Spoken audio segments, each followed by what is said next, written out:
Hi guys, welcome back to my channel. FA കപ്പിൽ നടന്ന Plymouth ആൽവേഴ്സ് Liverpool മത്സരം 1-0 എന്ന ഗോൾ സ്കോറിന് ലിവർപൂൾ തോൽവി വഴങ്ങിയിരിക്കുകയാണ്.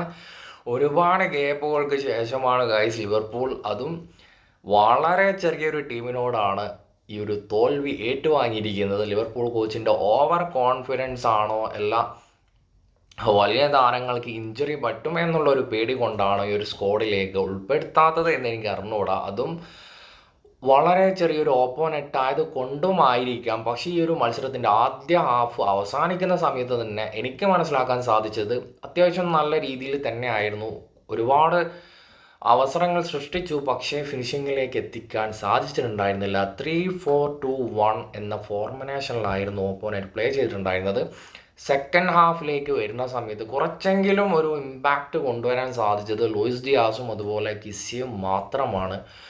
വേറെ ഒരു തരത്തിലും മാക്സിമം ഡിഫെൻഡ് ചെയ്യുക, എനിക്ക് ഒരു സ്കോർ ചെയ്യണം എന്നുള്ളൊരു മെൻറ്റാലിറ്റിയുള്ള ഒരു ഗെയിം ആയിരുന്നില്ല ലിവർപൂളിൻ്റെ ഭാഗത്തു നിന്നും കാണാൻ വേണ്ടി സാധിച്ചത്. സെക്കൻഡ് ഹാഫ് അവർ സ്കോർ ചെയ്തതിന് ശേഷം പെനാൾട്ടിയിലാണ് സ്കോർ ചെയ്യുന്നത്, പക്ഷേ എന്നിട്ടും വലിയ രീതിയിലുള്ള മാറ്റങ്ങളിലേക്ക് എന്തുകൊണ്ട് പോയില്ല എന്നാണ് ഞാൻ ഇപ്പോഴും ചിന്തിച്ചു കൊണ്ടിരിക്കുന്നത്. ഫൈനലി ഒരു മത്സരം തോറ്റിരിക്കുകയാണ് ഗൈസ്. എന്താണ് നിങ്ങളുടെ അഭിപ്രായം എന്നുള്ളത് നിങ്ങൾ കമൻറ്റിൽ രേഖപ്പെടുത്തുക.